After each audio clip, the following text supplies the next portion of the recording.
Mindy. It is week 4. Yay! And I know if you watched last week's video, you got a little bit of a sneak peek of what it's going to look like. So this reveal isn't quite as exciting. Uh, and my computer's deciding to tweak out in the middle. Yay! It's typical Friday, right? So your final blocks will look like this, okay? But you will need a couple that are just the half unit. So what I ended up doing is I took all my strips and I made all these half units. So I have, because of course I'm not done, stacks of half units so that I could decide which ones I wanted to keep out, because some of the rows will start out with a half and then go through and end with a half, and some will be full blocks. It's in the instructions that I just posted. So this was a way that I could get at least all my strips together and then decide later on when I lay it out which ones I thought were okay to be just the half units kind of broken up. Keep in mind, I did not go scrappy, so I liked all my blocks all matching. So when you pull out the ones for the half units, you do want to pull them out in pairs. Otherwise, you're going to end up with some block pieces that don't match, and that might seem a little weird. But yeah, so otherwise, most of your blocks will look like this lovely one. This quilt just makes me super, super happy. I love this fabric. And that's all that's left. So when you're doing the strips, let me chuck things, and doing these units, when I'm sewing these strips together, what's nice is there is no matching seams in the middle. So just make sure that you pin at the beginning and the end. All right. So when you start putting strip to strip, this end is pinned and this end is pinned so they match, and you just make everything fit through the middle and ease it all in. Don't ever start just a strip at the top and then end up wherever it ends up at the end. That's a bad way to do it, because then it'll really be wonky. So pin both ends and then sew your 1/4 inch seam allowance, you know, all the basics, and then make these guys. Now, when you go to put these sections together, I do recommend pinning, because you are now matching up these units in the middle. All right, because these are going to match up. Okay, and they match up pretty easily. I just take all my little pins. You don't have to offset or anything like that, so I just pin each one. And then that way, all the other gaps you can make ease in between. All right, so you just 4 pins.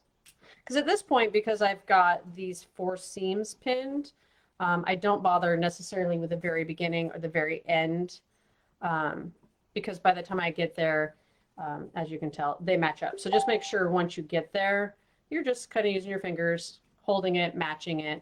And when you start it out, match it up. So you still match it, but I don't think you need a pin between these 2 inches. You can just make it work. It should work out just fine. Just keeping that in mind, that you are trying to keep these ends to match.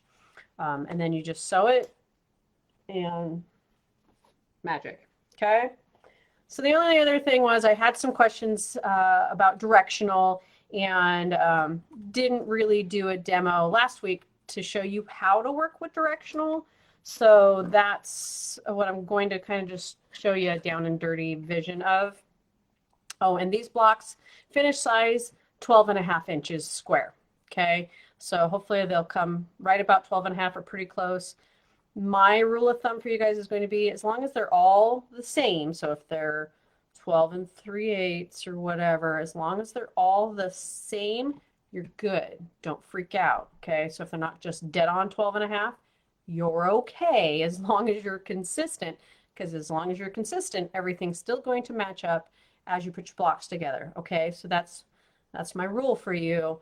You'll be okay if it's not dead on 12.5. Just make sure that they all match. If you have one that's really off and the rest are 12.5, yeah, I'll suggest a do-over. Otherwise, it's going to pucker and look funky. So, but otherwise, it should be easy. It's strips. Just sit and get those guys together.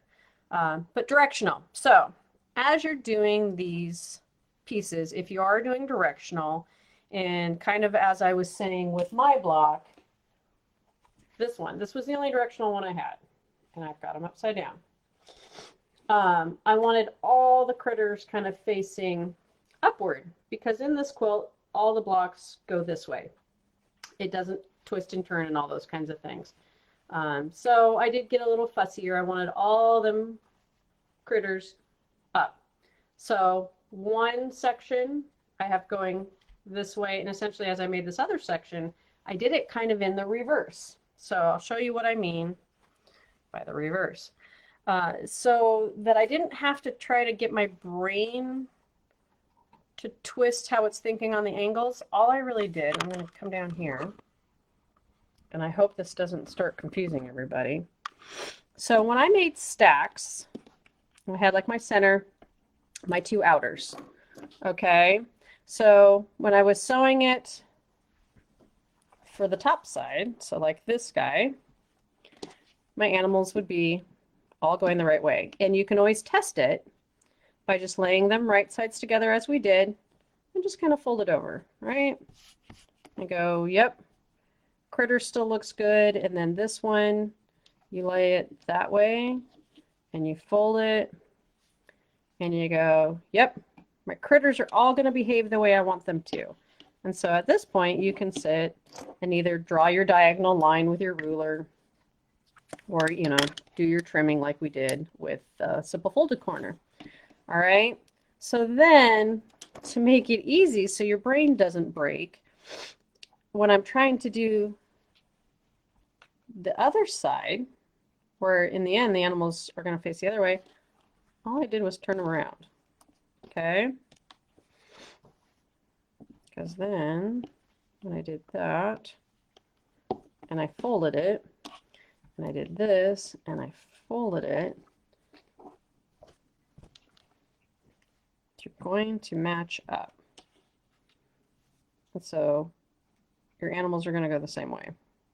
Let's see if I can make this make sense. Okay. So all I did was just kind of turn these fabrics around so that when you do that side, voila, all my animals are going upright. Okay. Hopefully that makes sense.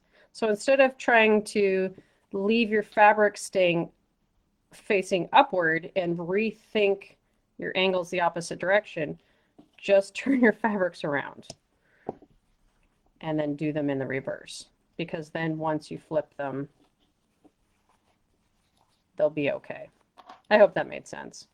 Test it out. Like I said, if anything, you can lay them, flip them like this, and then lay them how they're going to be in the block. So remember, half of them, essentially your center diamond is facing downward, right? Half of them are going to be facing one direction, half of them are going to be facing the other direction. So for these guys here on the bottom that you want the reverse, make sure you just reverse your fabric so that everybody's still going upright when you're done.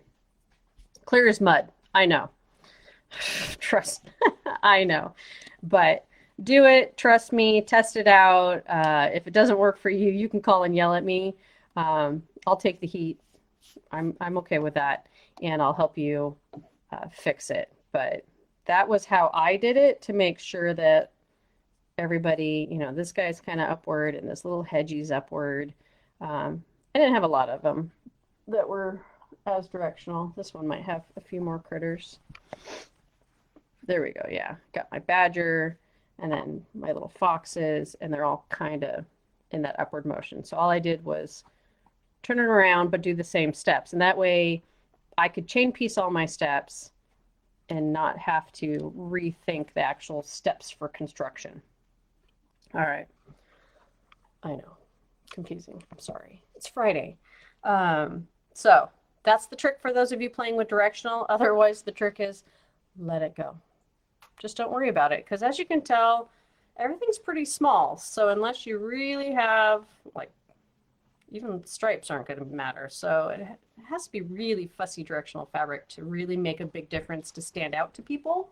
Because I know even like this fabric of mine, was kind of directional, and one of them didn't go the way I wanted, and I decided I didn't care because, look, from back here, you can't tell. So, you know, just sometimes you got to go with the flow, right? So just remember, keep a couple half units set aside because some of your rows are going to start with halves. Otherwise, go make your blocks. Go get these strips all together. Just remember pinning at the beginning and the end of each of these. Otherwise, when you put two half units together, pin where the seams match. And that will get you the most success of all your points coming nice and clean and being all pretty. And 12.5 is where you want to land with these blocks, or close enough to 12.5 consistently. They all just need to be the same. Okay? So any questions, email me, call me, Facebook message me, whatever you need. And I'll help you out. And yes, Trish, it is all about you. No, just kidding. But I love to help you guys out. So as I say, just let me know if you need help. Don't feel like you're bothering me, because this is the fun part. This is way more fun than most of the stuff I have to do. So I rather talk fabric and sewing and all that kind of stuff. So hopefully you've enjoyed this mystery quilt, because we're done, sadly. This is it.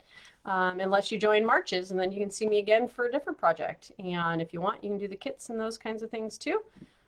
Just sign up and I'll curate it and we'll let you know when it's ready. So go get sewing, all right? Enjoy the weekend and happy stitching.